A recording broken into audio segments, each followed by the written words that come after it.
And I'm thrilled to be welcoming Lynne and Victor Brick. I've known them forever. I've known them for a very, very long time. They are been incredibly impactful on the industry, and they're personal friends. And we were chatting. I was talking to Victor this morning. I'm like, yeah, do you remember when we went to New Orleans, and what were those drinks we were drinking when we were walking around New Orleans? You know, and we're looking at each other, and both of us can't remember. And I realized that might have been a good thing. We drank a little bit too much. So without further ado, I'd like to welcome my friends Lynne and Victor Brick. Thank you very much. Thank you, Sarah. Thank you, guys.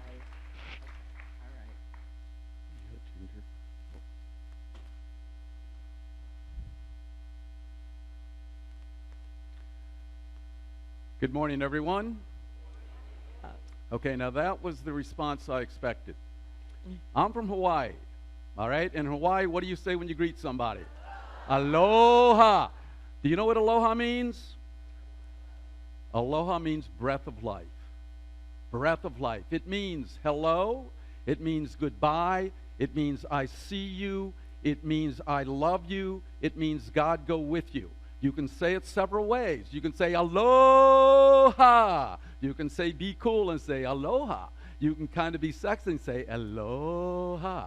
But whatever way you say it with feeling. So we'll try it again. Aloha. Aloha. Thank you. Good morning, everyone. I'm Lynne Brick. And I'm Victor Brick. And welcome to our session, The Parallel Pandemic, Mental and Physical Health. As I said, I grew up as part of a large family in Honolulu, Hawaii. I moved to the Washington, D.C. area, and like a lot of people in the 70s, I kind of got lost in the elephant grass. One day at Towson University in Baltimore, I looked through the dance company window, saw this young lady. We dated casually at first. Upon graduation, we were married. I went to work as a recreation director for Baltimore County. My hours were from 1 to 2:30 daily. I hired a high school kid to watch those, and all I did was play all day. I coached basketball. I taught tennis. I refereed basketball. I had a lot of fun. Meanwhile, my wife, Lynne, went to work as a nurse at Shock Trauma. She was only working half days, too. Didn't matter whether it was the first 12 hours or the second. All she had to do was work half days. And I worked my ass off. So here I am looking for extra work all the time. And I get a job as a recreation, for an aerobic instructor. And I think, because I'm teaching college courses at aerobics, running, biking, swimming, I think it's going to be aerobic activity. They wanted me to teach aerobic dance. After the first class, I knew I was going to get fired. But I said, hey, my wife Lynne's a nurse. Maybe she can teach. So we got Lynne. I had Lynne audition. She took my place. And all of a sudden, she built this class from 20 people to like 30 or 40. And I realized, we got a business. So we started renting racquetball court space around Baltimore, and before we knew it, we had 300 people paying us. I'm telling you, we had to be making $400 cash money after all expenses were paid. Why? Because Lynne was teaching all the classes. By the way, the first class I ever took was the one I taught. So me, being the expert marketer I am, saw this ad for the aerobic competition. First ever national aerobic competition. Lynne jumps on a plane. In 1 week, puts together a routine, puts together an outfit, goes out to California, got third in the first ever national aerobic competition. So I say, she's the first one that ever did push-ups in an aerobic competition. They didn't even have them before her. When she dropped down to do her one-arm push-ups, a hush rolled through the crowd. Ah. So anyway, I say what's good for the goose is good for the gander. And I got into the program.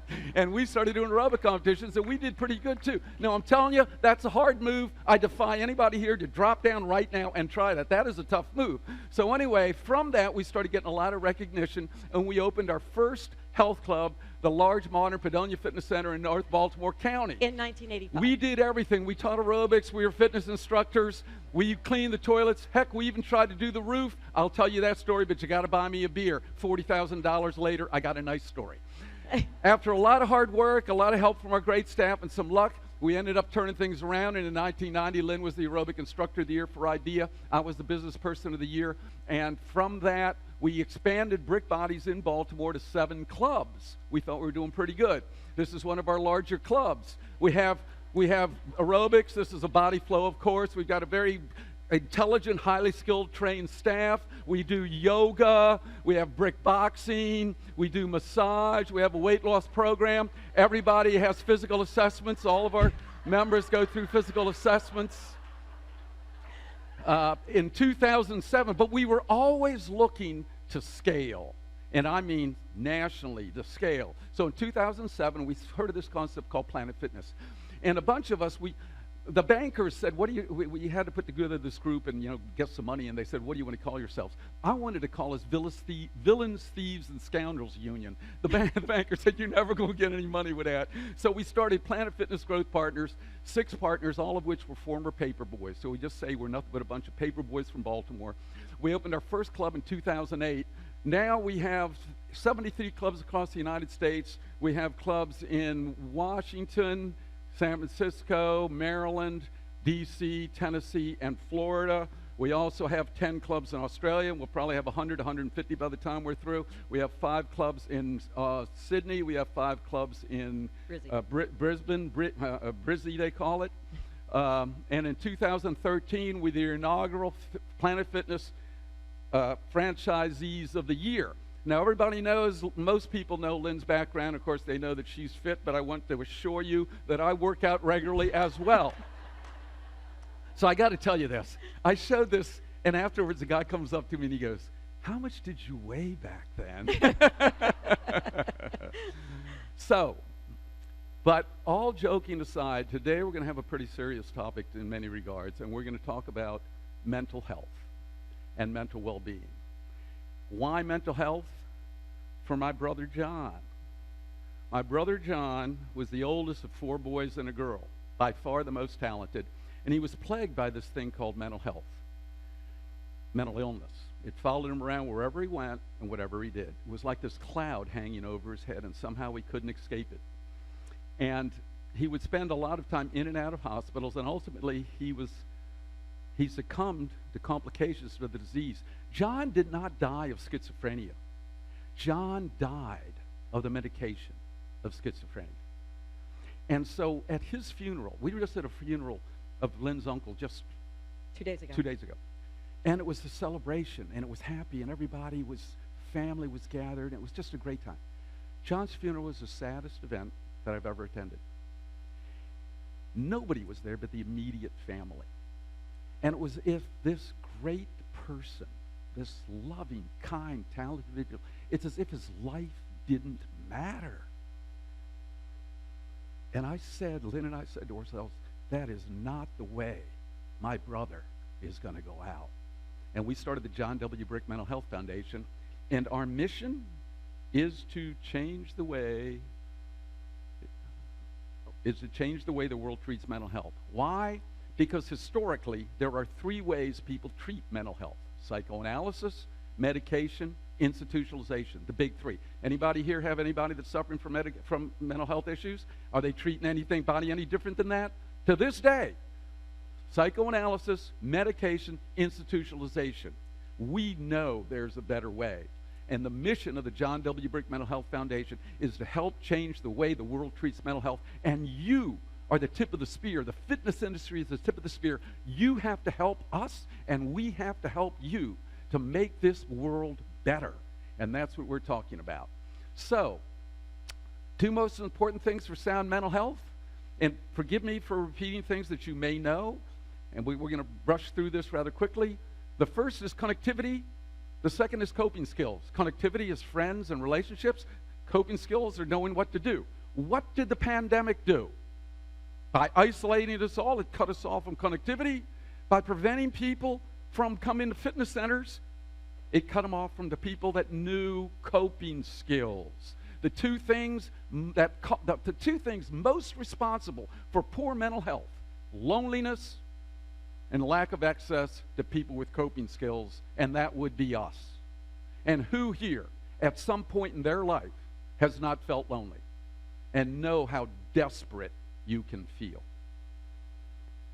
So, now, many of you may have children that are millennials, but before I get into that, in any given year, 27% of the American population suffered from a diagnosable mental health issue or disorder.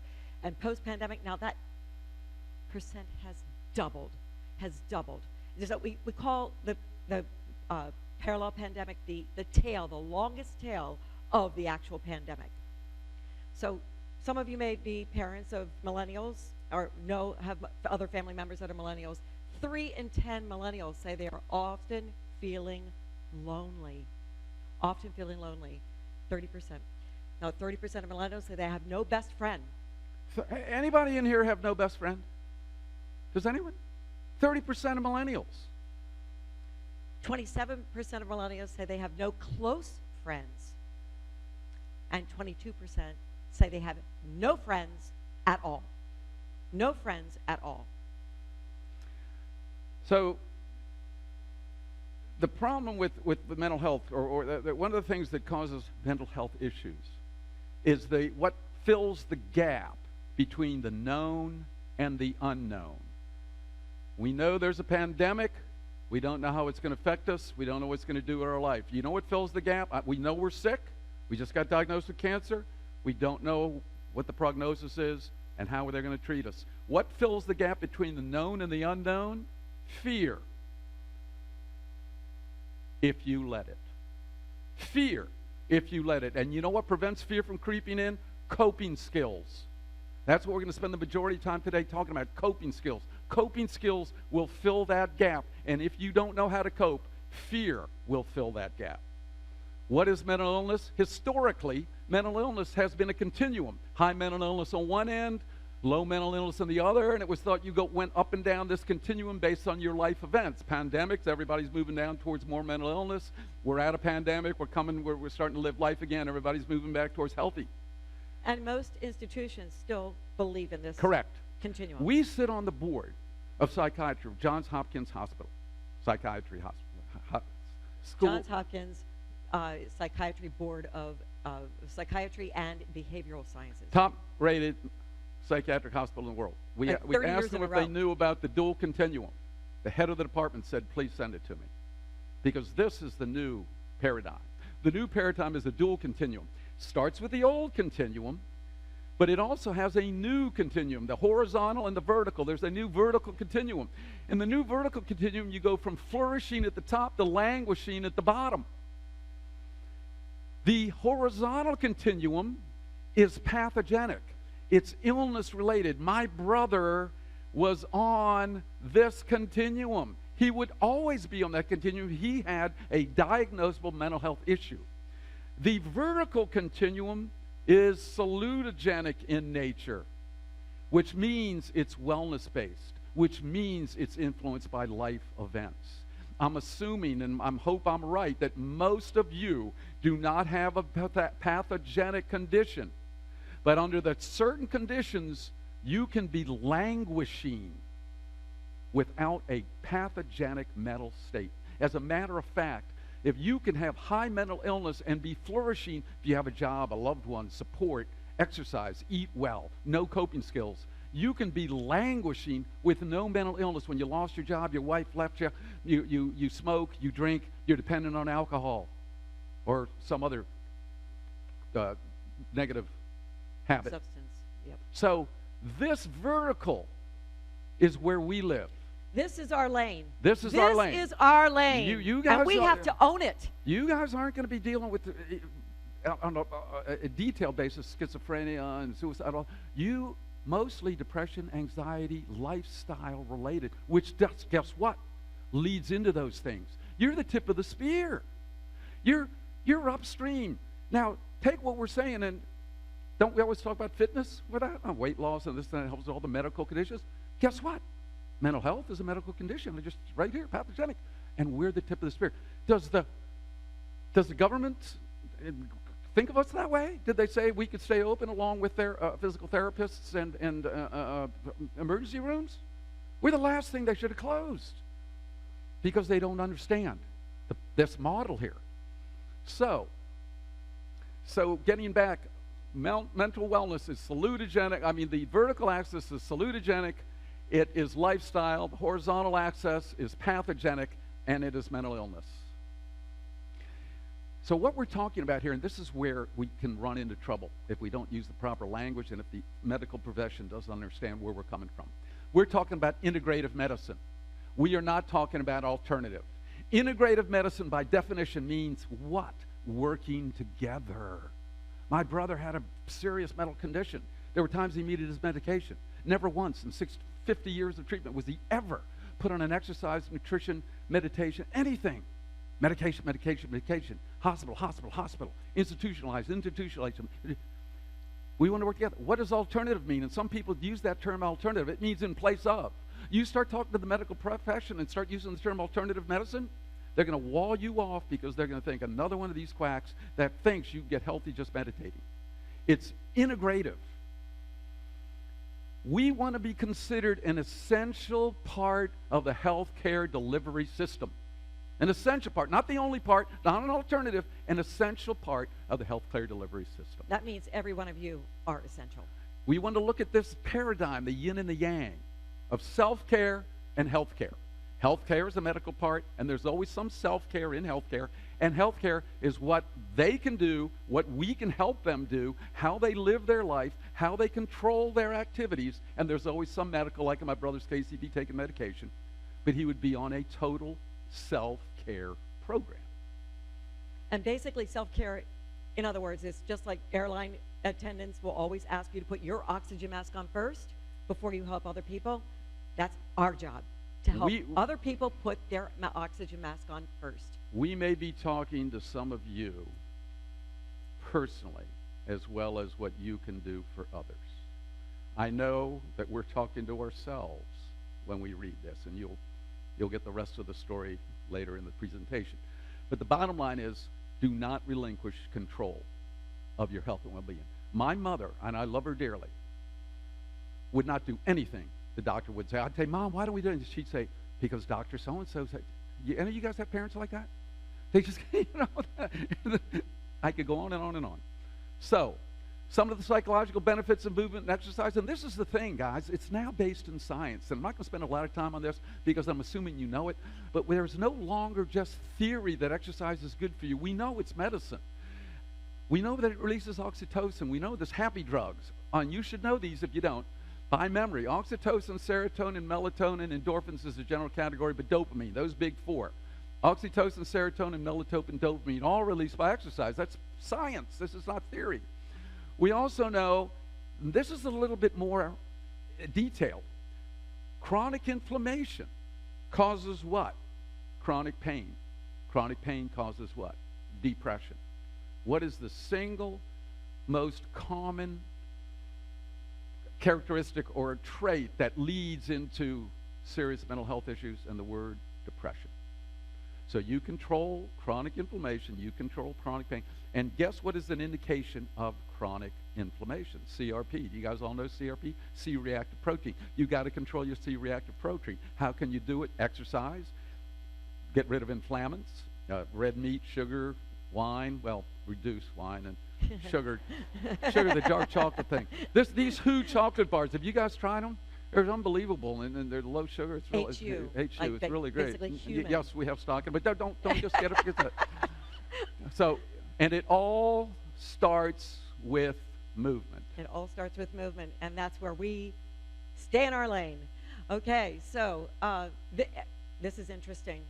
According to experts at Johns Hopkins, a vigorous bout, not Johns Hopkins Hospital, but Johns Hopkins University, a vigorous bout of exercise is the equivalent of an entry-level dose of Zoloft. Wow, vigorous exercise is the key word there. So the Move Your Mental Health Report is actually a report that our staff at the John W. Brick Mental Health Foundation compiled over 1,400 research studies over a 30-year period of time and came up with some key conclusions. Now, you can go to the JWB website and find the entire report. It's like 188 pages, or you can look at the executive summary, which is only 11 pages. So it basically summarizes the entire report for you. And in a nutshell, vigorous exercise is better for depression, whereas mind-body exercises or movement is better for anxiety. Think about it. When you're depressed, do you want to move? No. Vigorous exercise. You want to stay in bed. When you're anxious, what are you doing too much of? Moving, meditation. So, there's a science to this again. And it was interesting that all these research papers conclusively came Right. to the same conclusion. Yeah, these aren't our studies. This is a summary of 1,400 papers. This is not the John W. Brick biased study. These are No. studies what's out there. Correct. So what is really that vigorous activity mean? 3 to 5 45-minute sessions per week. And here's the interesting thing. Vigorous. Vigorous. That's why they need you guys, because most people do not get out of their comfort zone. No. You guys know that. A combination of strength and cardio. So interval training, high intensity interval training is ideal. And moderate to vigorous activities. Again, monitoring the intensity. That's Now, really here's important. something very interesting, because how many people will tell you, I walk? Oh, well, you should be exercising. I walk. Check out this stat. Just released. Go online. You can find it. There's like 3 articles about It's it. the World Economic Forum. 30 minutes of vigorous exercise has 3 times the physical and mental well-being benefits of walking 10,000 steps a day. And you know that's what a lot of people, most of the public, focuses on, the 10,000 steps a day. 10,000 is the entry level. It's the entry level. So what were you really talking about? What did the John W. Brick Mental Health Foundation Move Your Mental Health Report really address? The Yerkes-Dodson Law. We all know the Yerkes-Dodson Law. $100. Anybody here knows the Yerkes-Dodson Law? I didn't think so. Okay, so here it is. The Yerkes-Dodson Law is the law of positive stress, and it states that performance increases with stress to a point. So, the rise is performance. The run is level of stress. You guys remember your statistics. Rise, run. You get it. So, you see here that depending on the level of stress, you start with boredom, and then all the way up you get a little bit challenged. And the optimal is in the middle, and then you get fatigue, exhaustion, anxiety, panic. You can put fear in here and burnout. The point is that you want to live right here. Growth and learning, moderate to vigorous. You know, if you're a professional athlete, you might live here, but I will tell you, what's the best example of a world-class, maybe the best ever in her event, that got here and got right there? Simone Biles. Simone Biles got out of her not out of her comfort zone, but the stress overcame her. Even the world-class athletes can go too far. So your job is to get people out of this comfort zone. How many people, you know what I want to yell in an airport when I see people walking with a walker or a cane? Get out, throw it away. Get out of your comfort zone. You need a little pain. You guys all know about a frozen shoulder, right? You start here, you stop, you stop, you stop, you stop. Next thing you know, you can't raise it any higher than here. You've got to live in this area. And the key is most people don't know what it is and they don't know how high. And that's where you guys come in. I'm assuming you're all trainers, teachers, fitness people, whatever it is, even teaching a large class. You got to make sure everybody gets into this zone wherever they are. You give alternative exercises, but at the same time, I jokingly tell my people, I used to train, I still do every now and then, I say, every now and then you got to go into the twilight zone. Let's go into the twilight zone. You got to get out of your comfort zone. So we're not going to spend a lot of time on this, but I advise you to look up the Yerkes-Dodson Law of Positive Stress, and quite frankly, it is consistent through any skill, any ability, playing the piano, acting, art, whatever. You got to go beyond. You know that. The overload principle of weight training is a perfect example of the Yerkes-Dodson Law of Positive Stress. You can curl 20 pounds, and all you ever do is curl 20 pounds. All you'll ever do is curl 20 pounds. So the other thing we want to start doing to make this mainstream is reframe mental health. Because when you think of mental health, what's the opposite of mental health? Mental illness. And where does that live? In the medical profession. Medical. So the new phrase that people are using, and we should use it as well, is mental well-being. When I say people, I'll show you that unsolicited, that's what they're saying. In a study done by Eurometer, you can barely read that, but it's Eurometer, it's a European survey, kind of like the Gallup poll. 10,000 people, they asked what the top reason they were to work out. Look what every age group said. And these are the millennials, Gen Z, millennials, Gen X, and baby boomers. Every one of them. Top one, mental well-being. They didn't say mental health. They didn't say feel better. They didn't say to lose weight. Lose weight. Lose weight's in there. Mental well-being. And guess what? If you could read this, I'm sorry it's a little small. This was done in 2019.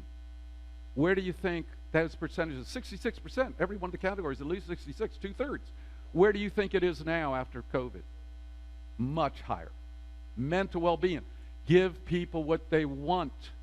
Give people what they want. URSA actually took it one step better, and they went from mental health, mental well-being to mental fitness. You got physical fitness, we got mental fitness. You guys should be able to help them with both. You And it's guys. not just When I doing say you cross- guys, I'm talking about the fitness industry. The fitness industry should be able to address both. Correct. So here's the thing. Here's the benefit of, from a practical point of view, of stressing mental well-being. The problem with most activities, and you guys know why do most people quit, is because they're not disciplined and because they don't think the effort is worth the reward. So here you're stressing physical fitness, weight loss, long-term health, but whatever you're stressing, or whatever reason they're working out for, they give effort, nothing. They give more effort, nothing. They give more effort, nothing. They give more effort, and they finally lose 1 or 2 pounds. How do they feel? They feel a little discouraged. They feel a little demotivated. Here's what happens with mental well-being. You give an effort. You go and you work out. How do you feel as soon as you leave, as you're walking out the door? Guess what? You feel better. It's what you call, immediate gratification. Every time, if you're working out to feel better, every time you work out, guess what you get? You get the carrot. And guess what else happens because you keep with it? You lose weight, your blood pressure, all those other things that we normally stress. So there is a real benefit not to stressing mental well-being and mental fitness. One, that's what they're working out for, and two, stimulus response, Pavlov's dog. So what is the best exercise for mental well-being? Well, the plain fact of the matter is whatever exercise they'll do. You can have all the plans in the world. If they're not going to do it, they're not going to be successful. We're going to give you a couple of examples of some creative things you can do, but at the end of the day, find out something they like doing and then feed that. So That's why collaborating with your clients is so key. So we're going to go through several of them now, of potential options. Have you heard of Shinrin Yoku? Shinrin means forest, Yoku means bathing, and it's Japanese. And it's not just going for a walk in the woods. All right? It's basically immersing yourself and allowing the aromatherapy of all the trees and the flowers and whatever else is in the forest, especially if you're going through a forest such as a pine tree forest. You can allow the phytonuices to, how do you pronounce that? It's phytonuices. It's basically natural aromatherapy to enhance your experience and like lay down and completely immerse yourself into the woods. Get off the beaten path. Yes. Get off the beaten path. Okay. The next one is an awe walk. Basically, not just going for a walk or walking your dog. It's like mindful walking, but much bigger than just mindful walking and focusing on one step at a time. It is observing everything that you can see: the sky, the moon, the stars, the Mother Nature, all the birds, hearing the birds. It's more than just mindful walking. It's just being in awe of the gift that God has given you this particular day, this particular moment. Laughter yoga. How many of you have ever tried laughter yoga before? Oh, a couple hands are up. That's awesome. Well, it's an opportunity for everyone to try it right now. So I need you to sit up as tall as you can. Should we get them to stand? Actually, yes. Let's get you guys to stand up. And here's the deal about laughter yoga. It was started by a Dr. Katrine in India. And what he found was that people just love to get out of their comfort zone. What it does, it helps to focus on your breath work. I mean, it stimulates the diaphragm to move, and so it's also working your core at the same time. In addition to that, it focuses on laughing. And here's the best part. It doesn't matter whether it's a real laugh or a fake laugh. Your body secretes the same hormones, the oxytocin, the dopamine, the serotonin, the melatonin. Your body secretes the exact same hormones, whether it's fake or real. So if you don't feel like laughing, just fake it till you make it. Here we go. All right, so we're just going to do a little warm-up first. Put your hand on your diaphragm. And just start with a little laugh. Ha ha. That was pretty good. Ha ha. Oh, that's even better. All right. So now we're going to go ahead and get into a little semi-squat. And you're going to grab your steering wheel, and we're going to start the car. Here we go. Just like we just did with a warm-up. Ha ha. A little faster. Ha ha. A little faster. Ha ha. And even faster.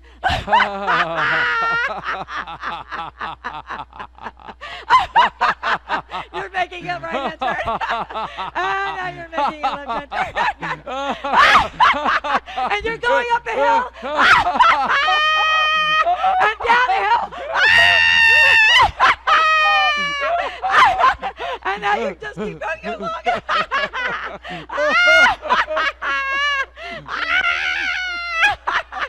You're waving to people you see. And you're waving to other people you see over here. Okay. Oh, Okay. woo, My kids calm down, love. calm My down. kids You're love. parking the car now. My kids love Lynne's laugh. They, my son says, "Man, you were great in Wizard of Oz." All right. Oh boy. All right, here you go. You've got a big tube of laughter cream. Got a big tube. It's a big tube. It's a very big tube. You put your hand out and you squish it into your hand. All right, put the tube down. And now you kind of rub it. And you oh my God.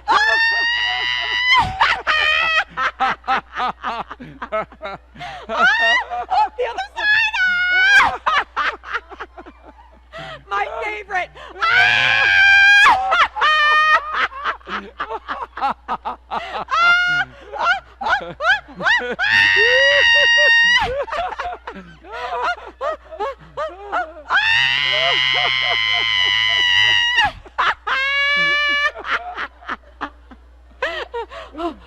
Okay. Calm yourself. All right. Okay. All right. I think we're good. Thank you very much. You can sit down. Yay. That was awesome. I don't know how you feel, but man, I feel great. Jim Valvano, one of the best speakers we've ever heard. You should go online and hear his ESPY speech that he gave when they gave him the Arthur Ashe Courage Award 2 months before he died of cancer. And he said there's 3 things you should do every day: laugh, think, cry. And I can tell you I have already done all 3 in preparation, reviewing this presentation. Laugh, think, cry. And there are many people that struggle with laughter, and it's a shame. It's a really good way to kind of do this with your staff, especially if you supervise staff, and you can see who is willing to step out of their comfort zone Right. to really give it their all. All right, labyrinth, and this is a labyrinth we actually built at our home in Maryland, and we do walk in the labyrinth. Have any of you ever experienced a labyrinth before? So it's basically mindful walking. You walk along the path, not across the bricks, to get, pun intended, not across the bricks, to get to the center there, and then you just pause and meditate. But when I walk through the labyrinth, of course I'm taking my moments to pray. I say Hail Marys, Our Fathers, and then I personally sit into the labyrinth in my meditative position in the center on the rock to refocus myself. Any of you that are training people individually or have people that are struggling with mental health, the one question you should always ask them is, how are you doing? And when they say fine, your response should always be, no, really, how are you doing? And if you find they're struggling, find yourself a labyrinth, and the 2 of you take a little walk. And there's all over there, and we're fortunate enough to put one in our house, and we spent a lot of time in that labyrinth over the last 6 months, 9 months, I can tell you. Yin yoga, it's become our new thing. Have you experienced yin yoga? It's really when you hold each position for 5 minutes or more. 5 minutes minimum. 5 minutes or more, and that really helps not only to expand your fascia and help to release a lot of stress and tension, but it just feels good when you're finished, boy. And you don't have to hold the pose. There's no right or wrong with yin yoga. It's about stretching the fascia and the connective tissue, not just the muscle. So one, it increases flexibility tremendously, but two, anyone can do it because, as you know, yoga is intimidating for a lot of people. Especially when you're moving at a very fast pace, power yoga. Dance, as we experienced as you entered the room, yay! Dance, dance, dance. It's a great way Let's give him a hand. Yeah, yes. Thank you. But it's also obviously the appeal of Zumba, which came out of nowhere, and of course, Les Mills has programs as well. And dance is, why the endorphins? Think back to the endorphins. And one of the things we've done through the Global Wellness Summit, we just put on headphones and just do our own thing. And we're not like together in sync, but it's just moving as if no one's watching. It's so medicinal. We grew up in the fitness industry. What Sarah didn't tell you is the first time we ever met, we were at the Atlanta new product show, and we had a booth, and Sarah had a booth, and there was somebody else that had a booth, and there was a new shoe company over here called Reebok, and somebody else, and that's how we first met. So we know we've been in the aerobic dance space and 40 years. And what's the one thing people say a lot of the time when they're watching a group class in a health club and they turn to the person touring them around, they say what? I can't do that. This class Lynn's talking about, you put the music on or you have headphones and everybody dances to their dance. To their dance, not yours. The next thing we're going to talk about is breathing. How many people here know about Wim Hof? Okay, so Wim is a pretty intense guy. Take it from me, we know all about how intense Wim is. Wim's been working with us for years. We're talking about the breathing. We got up to where we could hold our breath over 3 minutes. The guy can hold his almost 10. The ice baths, the whole bit. There's a lot of physiology behind that and what it does for circulation, for mental health. You should look into it. We don't have the time to get into the Wim Hof method right now, but suffice it to say that we are Wim Hofers.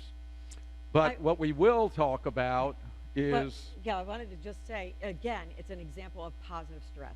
The Yerkes dogs. It's about positive stress. And you can tell that guy, he's here going, breathe, breathe. Because it was more than positive. In your face. It was more than positive stress for me, I'm telling you. So, but what we will talk about is cyclical breathing. So here's another opportunity for you to do something with me now. Uncross your legs for me and sit up as tall as you can. And I want you to just place your hand on your belly. And many of you have done this before, but it's just a refresher course. Okay, so I want you to feel fill your lungs completely so that your belly rises. And then exhale. But here's the key element that's different, is to a count of 4, 6, 8. And the reason why it's 4, 6, 8, because the rate and depth of your breath really turns on that parasympathetic nervous system and stimulates the relaxation response. What's the 4, what's the 6, what's the 8? Yeah, 4 seconds, you inhale, 6 seconds you hold, 8 seconds is a slow exhale out. All right, let's try this together. You ready? Inhale, 2, 3, 4. Hold, 6, 5, 4, 3, 2, 1. 8 seconds. 8, 7, 6, 5, 4, 3, 2, 1. Inhale. Hold. 6, 5, 4, 3, 2. Exhale with a whoosh this time. 7, 6, 5, 4, 3, 2, 1. Inhale. Hold.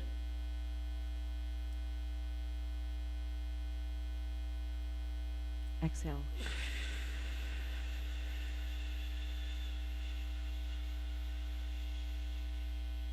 One more round. Inhale. Hold.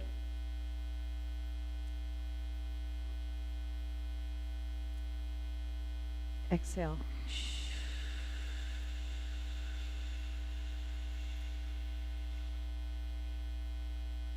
And by doing this, as I said, it switches on that relaxation response Especially, we share this method with people that have trouble sleeping at night, especially during the pandemic, when they're stressed, can't sleep, and thinking about everything going on with your personal life, your professional life. For many people, sleeping is a challenge. Maybe for many of you in here, it's the biggest malady facing the American public. Sleep, lack of sleep. And when is it worse for most people? There's that song, It's Always Darkest Before Dawn. When you pop open at 3 o'clock and you start thinking of your health condition or the health condition of your loved one or your financial situation or whatever it is, and you can't get back to sleep, I see a lot of heads nodding because you've been there. We've been there. This is what you do. Remember, the thing that will fill the gap between the known, I've got a medical condition that's really serious, and the unknown, am I going to be around to see my grandkids grow up, is fear. If you let it, and you do this breathing, it has the physiological effects of the serotonin, the big four, but it also mentally keeps you present. And after 4 rounds, a lot of times, boom. I felt a difference immediately, even though I'm standing. Did you guys feel that? Did you feel it? And then your heart slows down. It's really magical. Yes. Okay, sports and social activity. I'm not sure exactly what sport this is. No, I'm teasing. It's pickleball, but it's She's very a tennis player, just so you know. She's one of those snobby tennis players. But it's very social as well. So doing some kind of physical activity that people like to do is really key. Studies have shown that people that stay the longest do social activities. A la what in a club, what's the social activity, the biggest social activity? Group X. Right? They stay the longest. So get them in a sport. People that run by themselves do not stick with that activity as long as cyclists who cycle as a group, for instance, or run as a group. Exactly. So these are just a couple others. You can just we'll flash throw them these all up up there. real quick. Additional creative things. Active tourism has become a big, big industry now in the hotel and travel industry. Aromatherapy, as we mentioned, there's a lot of research being done on how the benefits of specific types of essential oils that affect your mood and affect your digestive system. It's just incredible. Everybody in here should have a diffuser in their kitchen and probably their bedroom, and you should recommend that anybody that you're working with that has issues do the same. The diet and nutrition, again, the effect of microbiomes on not just the gut health, but also our brain health. There's a huge connection between the two brains. The psychedelics and psilocybins, and Johns Hopkins Department of Psychiatry has done huge amounts of research on the benefits of mushrooms and how they, along with some kind of psychotherapy and counseling, can affect people's level of depression. So obviously, this needs to be done under supervision. Oh, are you sure? All I know is we're in Amsterdam. I mean, Sarah and I are telling all stories. So I'm walking around with a buddy of ours. I'd say the name, but he'd be embarrassed, and Sarah knows him. And we'd see one of these shops with the brownies and the this and that. And so I said, Tony, we should. Oh, there. God, I said it. So I said, Tony, we should go in there and try it. And he looks at me and he goes, I did. Could handle the spiders. Couldn't handle the spiders. Oh boy. So nutraceuticals, another huge emerging industry with botanicals and how plants can really help us to heal from the inside out. We've been working with an herbologist since 2002, world-class herbologist. Everybody should look at their herbology and herbalism. And the thing with most of these things, because it is a supplement to medication, get blood work. Don't self-medicate. Don't be an amateur. Get blood work, see where you're deficient, and then get the right products and services for it. Very common. Everyone has a vitamin D deficiency. You just don't go and buy vitamin D off the shelf. It really needs to be in a combination of vitamin D, vitamin A, and vitamin K combined and prescribed based on your blood work. Hypnotherapy, of course, it's not new, but it's been emerging. Yes, I want to. No, but hypnotherapy is excellent as well, and there are a lot of people. You can do this online, actually. Yep. Yes. So, this is one of our favorites. When you give a hug, make it be for 20 seconds. Why? Because it, again, creates a hormonal response. Oxytocin is again a science to it. Oxytocin, serotonin, melatonin, dopamine, 20 seconds. We would have everybody do it now, but the COVID and this and that, the other thing, but go ahead. But I was going to say, when you do a hug, it's not just going to hug someone on the right side. You want to be heart to heart. Heart to heart. So you feel the heartbeat. 19, 18. No. Wait, he's not letting go. Sorry, I know. No, get a room. We got a room. Heart to heart, left side, heart to heart. And then, So I told Lynne, talking about hugging, I told Lynne she should embrace her mistakes. She hugged me. Oh. Our program. Come on, I thought it was pretty good. Who in here gets my corny jokes every day? Show of hands. I was so tired of all the negativity. We were so tired of all the negativity coming out during COVID and the elections and all this kind of stuff. We started a corny joke every day. This is one of them. Every day we send out a corny joke. Why? I already told you. Every day you should laugh, think, cry. And some of them are pretty good. And if you can't laugh at a corny joke, you should work on it. But this is one of them. One of my favorites is Okay, we got to pick it up. Okay. All right. So this is actually another report that the John W. Brick Mental Health Foundation is compiling based on the research that's been published, anti-inflammatory diets on mental health outcomes. So we're not talking much about diet today, but we know how it's important coming. it is. And we know Be how on the important lookout. it is. We're excited about that. So why is mental well-being important? Why is mental well-being important? Because it's going to affect everyone in this room at some point in your life, and when you least expect it. We know because it happened to us.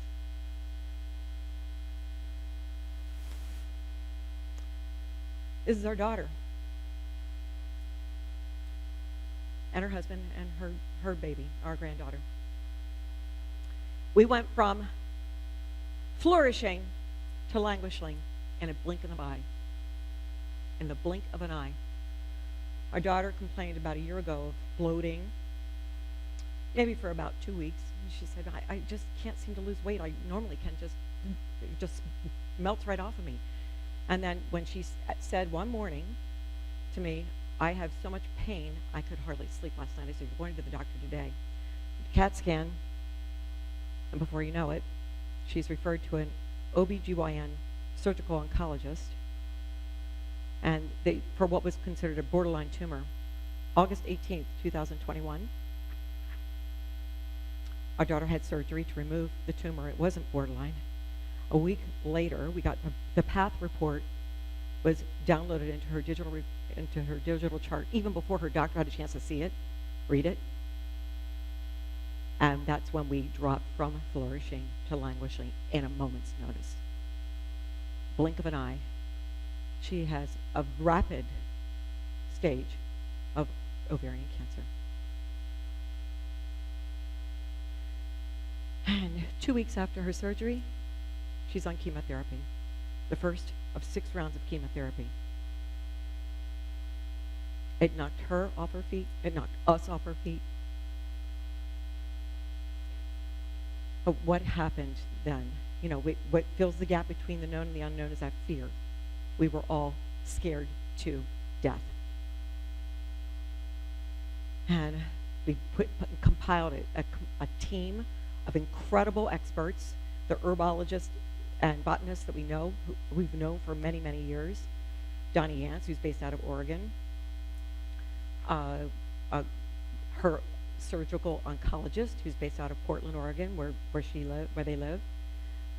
In addition to experts at MD Anderson, which is the country's best for ovarian cancer, as well as a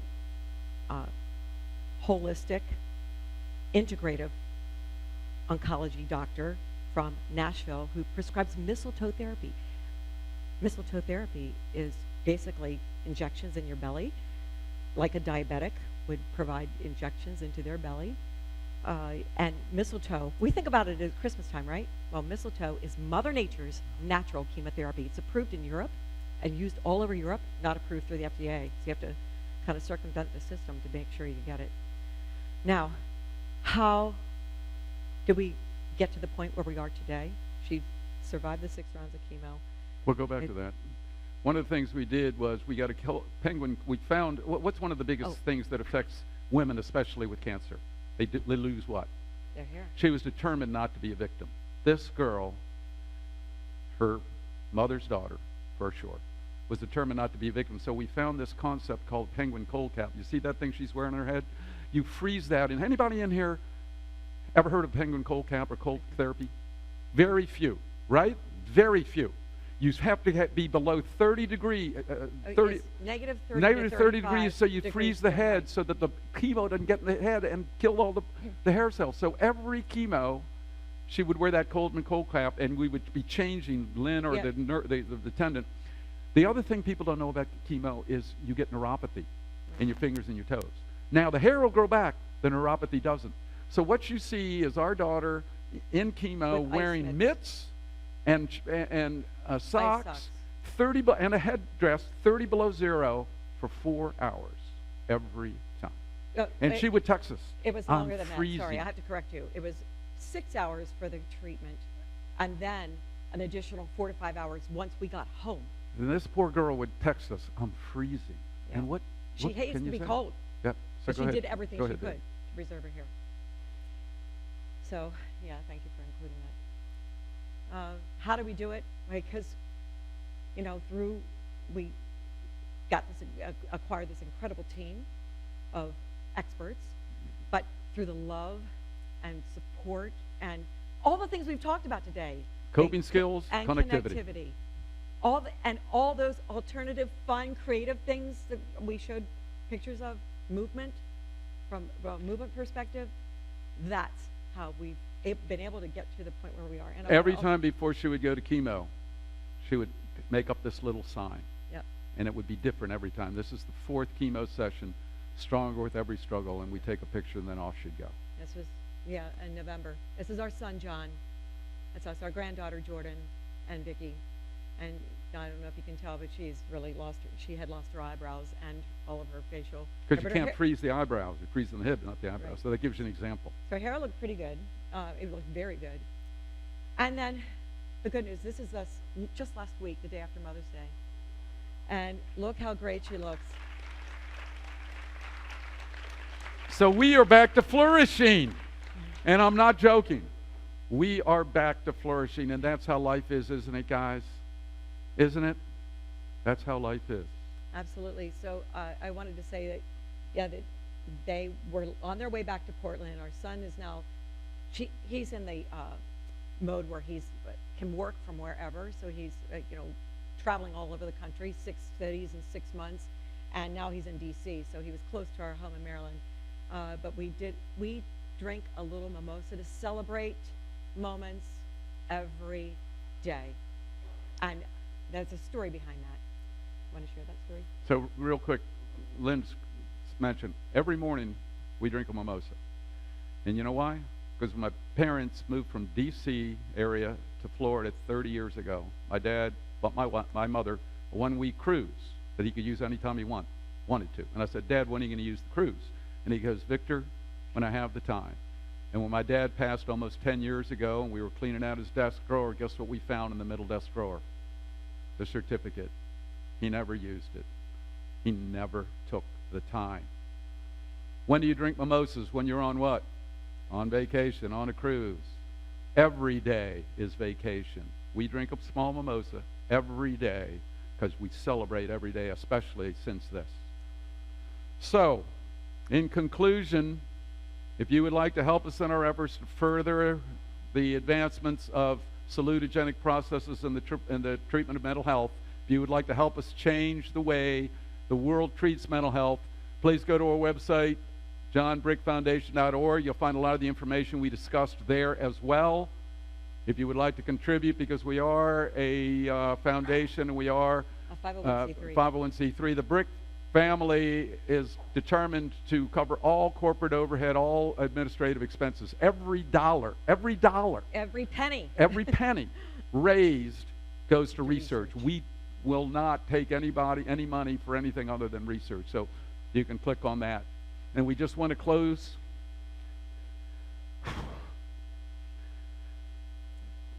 with this picture of our daughter, the last chemo session. And it's what we want to leave you with and anybody else that you know that needs this. And you may not be able to read it, but it says, don't give up. Don't ever give up. Thanks. Thank you.